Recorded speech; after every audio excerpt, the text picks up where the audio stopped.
Okay, I kind of decided not to do this, and then I got into it and I kind of changed my mind. I've already done a DCC conversion to several of the Proto 2000 E8s and E7s, but I was using the Digitrax SDH164, which of course it has a steam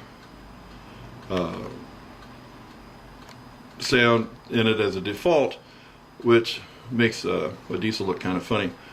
But anyway, since then I have found MRC's decoder, which is a 1902, and I've got to tell you that I have found these things to be excellent. And the neat thing is they fit very well. So what I have here is another Proto 2000, but it's the special edition, and it's the Rock Island 615, which was basically a Union Pacific locomotive. So it's in the Union Pacific yellow color, as you can see.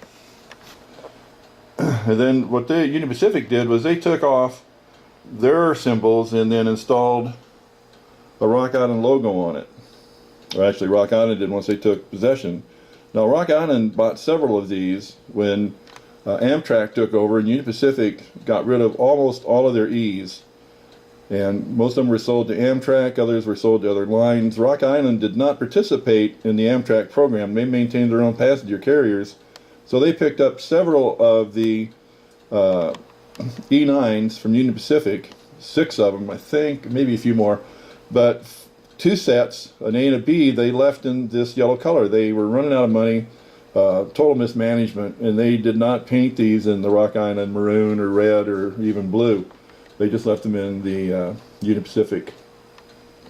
So this one is 615, and of course when you take the shell off on this one was actually DCC ready, and then the person that had it had put in this is the board that comes with it, and installed a Digitrax I think it's a 123 to just get DCC operation without sound. Now I removed that, and I've installed the Digitrax 16-bit sound decoder. Now it's a plug-in, it just fits right in. As you can see, the screws use 2 of the holes and it fits in perfectly. The shell goes down over very easily.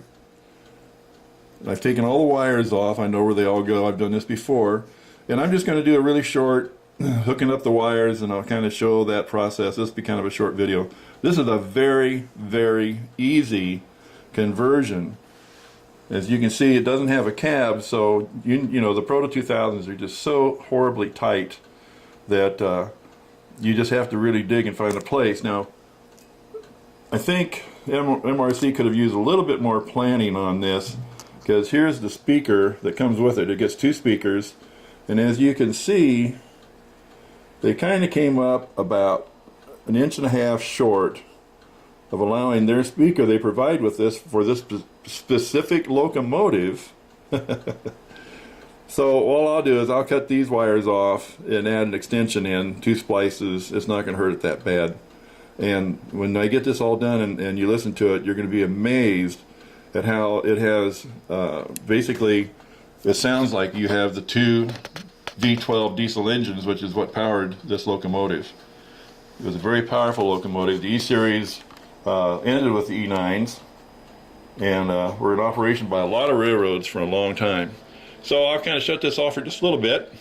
Oh, I was going to show you one more thing. This particular unit, I think it's the only one I have. This was a special edition. As you can see right here, this had the steam generator in it. Now the steam generators were required on the early diesel engines because they replaced steam locomotives, and of course almost all of the passenger cars in use at that time and for several years to come had steam heat in them that was provided by the steam locomotive.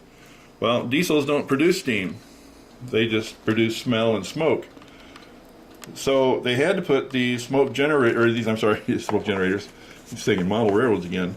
The steam generators, now of course these were very, very efficient, but the amount of water they could carry when you have 2 motors inside this shell was very limited. So of course it didn't take long before Pullman and the rest of them started putting generators and air conditioning units self-contained on each car, and that eliminated the need. They also had steam generator cars that they pulled that generated a tremendous amount of steam that was able to heat the cars, and I have one of those. I'm trying to think of the company that makes them, but anyway, they're very cool. They actually, it's a smoke, but it really looks like steam coming out of them.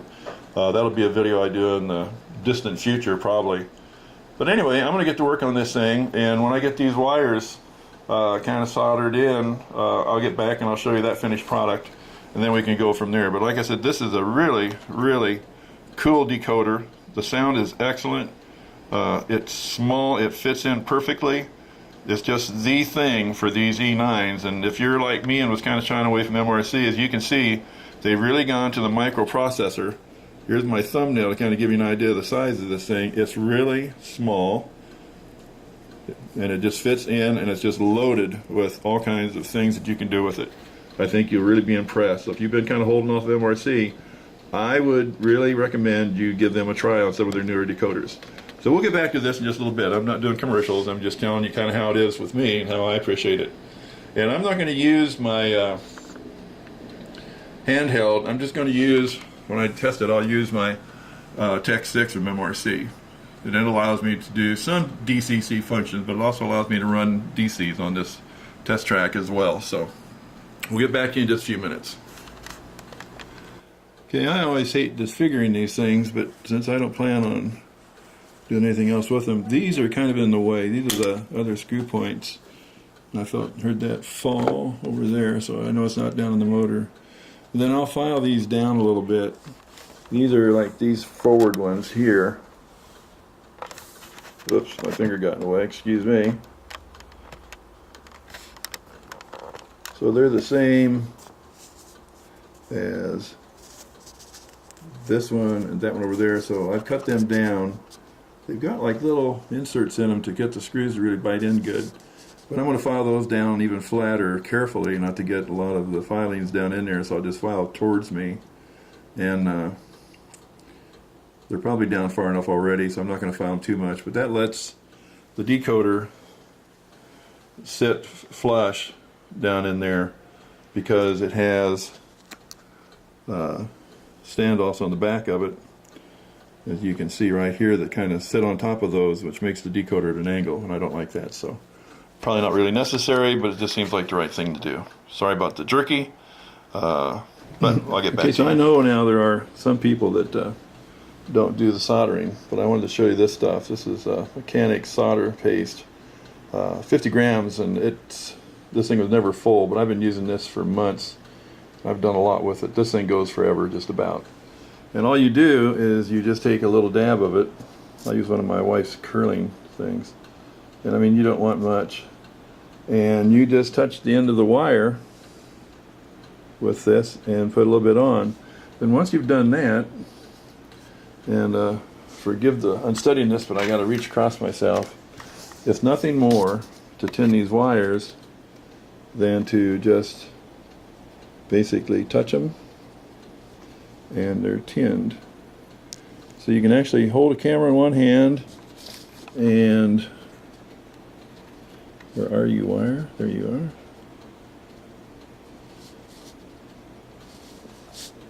Hold a camera in one hand and a soldering iron in the other, and they're tinned.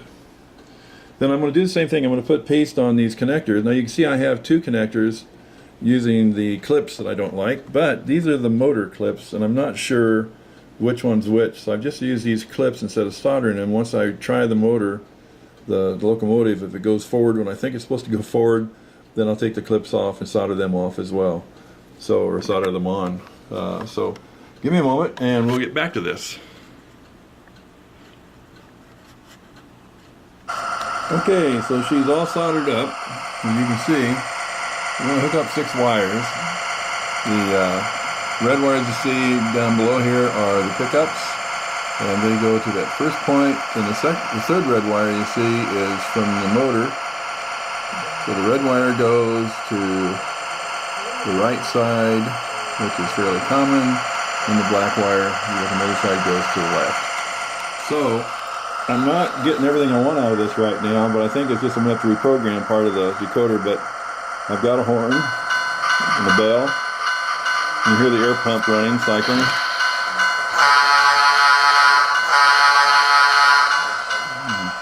Put it in reverse. We'll see how she works. One thing is she's not revving up the RPMs, she's staying in idle. But the brakes work. So I'm sure that's just something I'm going to have to rework later. So I'm not too concerned about it. Like I said, I like these decoders. I've got 2 more that are arriving in the mail pipe tomorrow, which will be Monday, today being the 4th of November 2012. If any of you are curious just kind of how this really works and would like more information, let me know. Now, I will tell you one thing. When you put the decoder on, I had a little trouble with this mounting screw right here.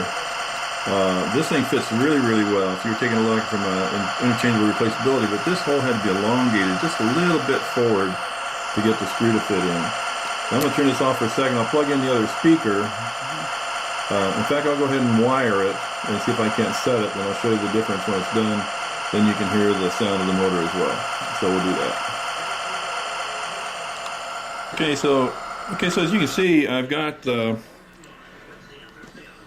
speaker. I've cut the wires, and I've tinned them. I put just a little bit of the solder paste on this one. If you take a look at this plug here, it's done. And then what I do is I take heat shrink. It's 330 seconds, I think. Maybe 3/64. It's really small for these wires. And once they're soldered, I put heat shrink over them. That, of course, protects the bare metals, keeps them from shorting out, but it also has a little bit of strength. So now I can't hold the soldering iron and the camera and the wires too. So I'll turn this off for a second, and then I'll come back, and after these are soldered together, I'll show you just how I shrink the heat shrink to make sure it's fine. Then we'll set the second speaker up and hear what it sounds like with both speakers. Okay, so there's the solder joint. Just make sure it's tuned. Then I bring the heat shrink back over the top. And then I'll try and do all this with, I'll use that little, I like these little clothespins. They're miniature clothespins. I just use something like this and just kind of pass it under a couple times. It doesn't take much. And it's shrunk. And that makes the wire very secure and safe. Nothing to it. So we'll put all this back together and see what it sounds like with 2 speakers. Okay, that's with both speakers. This speaker is just kind of resting here, and I'll use some of that Kapton tape. I'll leave that there, and then I'll take just a little bit of this Super MRC0001902 and I'll apply it right in here, just on this side, just to kind of really secure this really well, and then let it secure for about 3 hours or so. And that'll keep that speaker right where it belongs. And as you can tell, it gives you the sound. Now, unfortunately, it's not revving up, so I'll turn that off.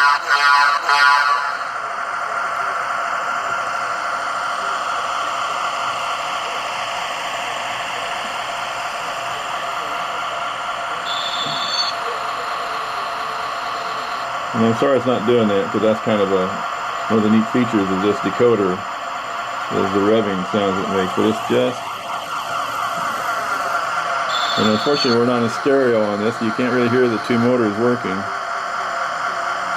You get really nice slow speed, even using the Tech 6.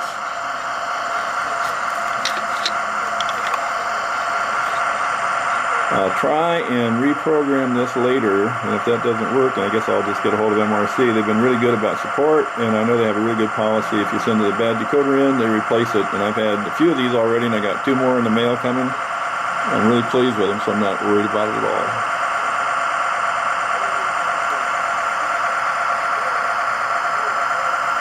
Very smooth.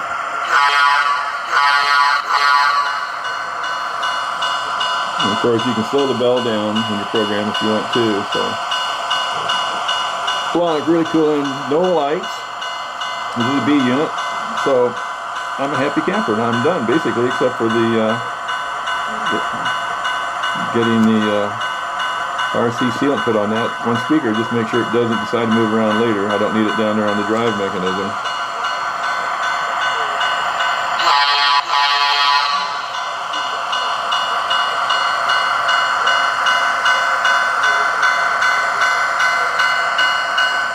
It's a nice clean installation, and I'll tell you, like I said, MRC I think has come a long ways.